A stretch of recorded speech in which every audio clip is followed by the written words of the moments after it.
Here we are in Moses Hill, a classic locality in Magnet Cove, Arkansas, where you can find brookite and smoky quartz. A one-year lease was secured by Avant Mining, and events hosted by the Crystal Collector have been going on here. This is me pretending to talk, but here's what I should say. Welcome to Finding Rocks with Scott.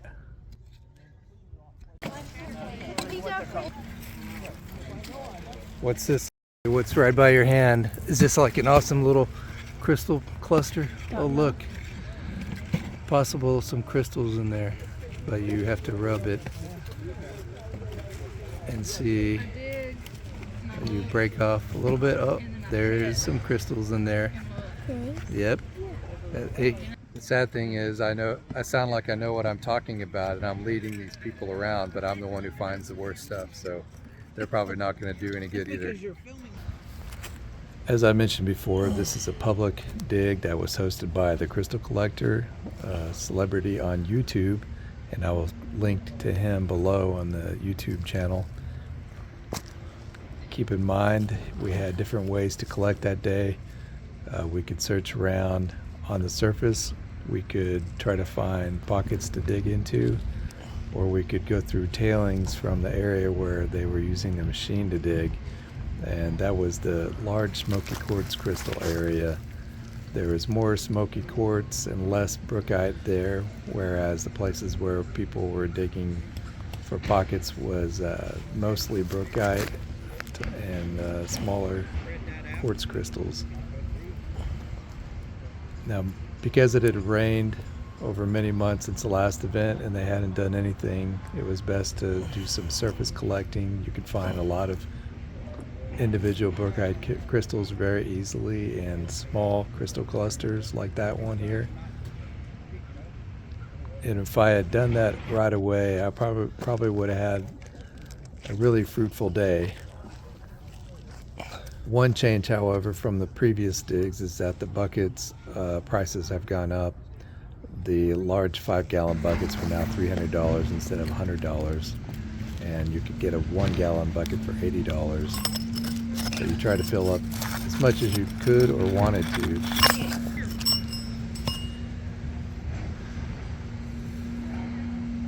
And this is one big boulder that was left over, and it was already cracked. It in itself filled up an entire bucket, and I had to fit in clusters, brookites around it to fill up the bucket. So that was nearly my entire dig fee that day, was that big rock. And I was able to trim it down some more, either here or before I got home, I don't recall. I guess we'll see later in the video. Now this is the big pit area where the larger crystals are found, larger smoky quartz. There were also some pretty neat quartz clusters that you could find with smaller quartz crystals on plates. Also, they found some nice iridescent brookites, but the main draw there was the very large smoky quartz crystals, which varied in quality. They have this white filmy layer on it. Sometimes they're really black, dark inside, and sometimes they're really pale white because of exposure to the elements. Probably also depends on the quality as when they grew originally. This is me going through tailing piles, so I learned later that maybe I really should have been just going through tailing piles the whole time, especially this first day where there were tons of big crystals being found. This crystal I did not have filmed later. It actually probably looked less as impressive after it was cleaned off. It was very, very pale white. Kind of hard to tell it was a crystal. And here's a beautiful crystal, probably covered in trigonal brookite all over it. Found.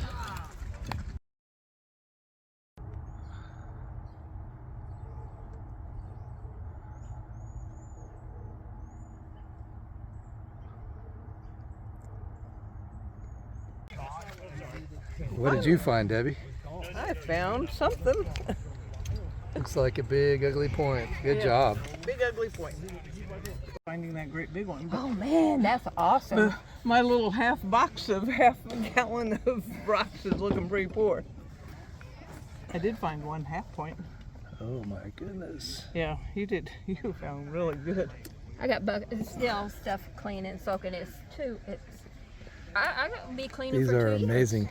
I'll be cleaning for 2 years. Yeah. Yep. I have lots of this size I stuff. didn't see anybody bringing this And I got really big dark pieces. stuff out. Those crystals found by Deborah last May were really amazing. This one I found while I was waiting to pay, and this one also seems to have that alligator kind of pattern on it, as you can see here after it was clean. One of my favorite crystals that I found the entire time. I just really like it. Good morning. This is Finding Rocks with Scott, and I'm here again with Aunt Debbie. We are going to try to find enough to fill up a 1 gallon bucket and then leave early today. Good luck getting it out, man.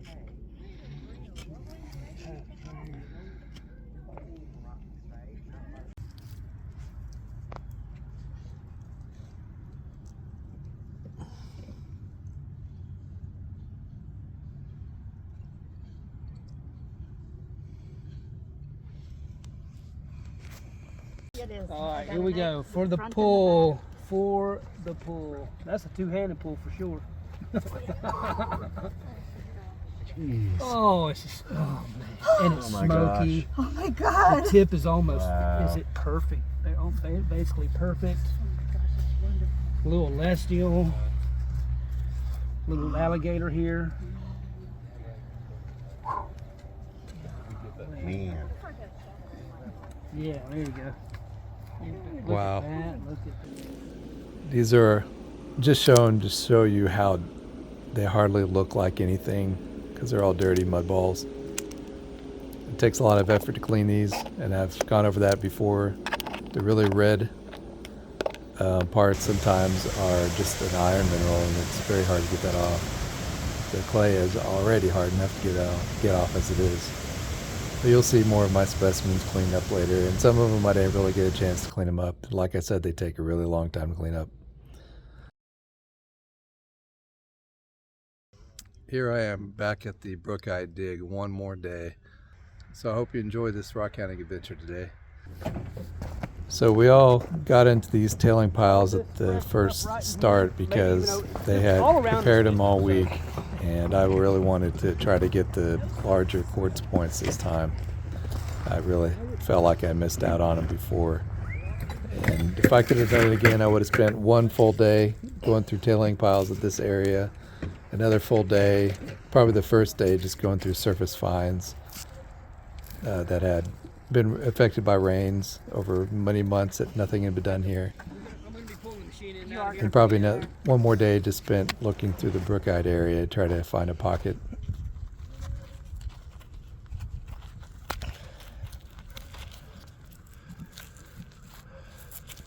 There were lots of big quartz shards in this area, so you had to be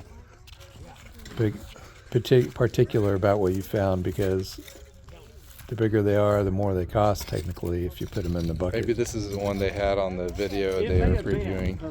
I remember. Is there Brookite? I don't know.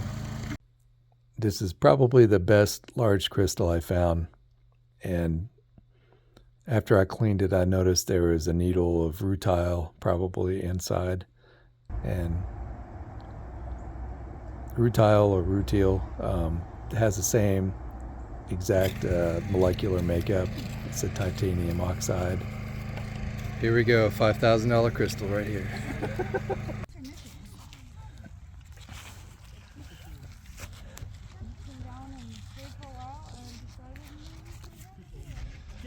I think my broken point's bigger than your broken point. Yeah.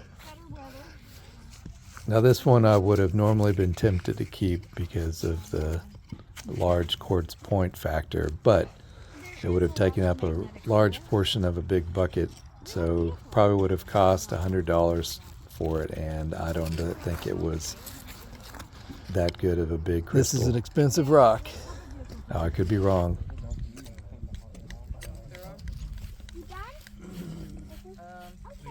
Overall, it was really fun day, fun experience.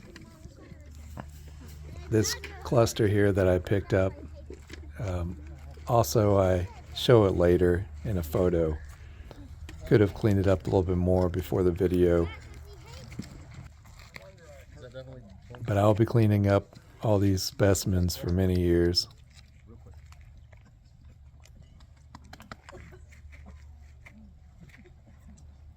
This little point also looked a lot better here than it did after I cleaned it off.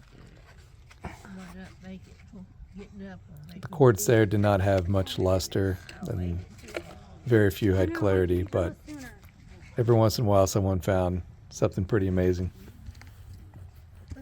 And this little cluster here was really cool. You had basically 3 double terminated crystals intersecting with brookites, and then they had like divots where brookites used to be on it.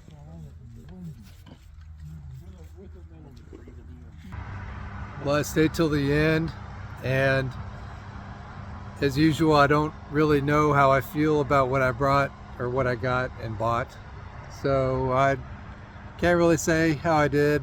The crystals I found at the very beginning were nice, and hopefully they clean up well. I'm about to unpack my finds, but first I wanted to share one of my interesting finds from the trip. Dr. Pepper cotton candy. For this amateur production of rock hounding has been sponsored by Dr. Pepper Cotton Candy.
I hope you enjoy this video. Please like and subscribe at the below the video. Thank you for watching.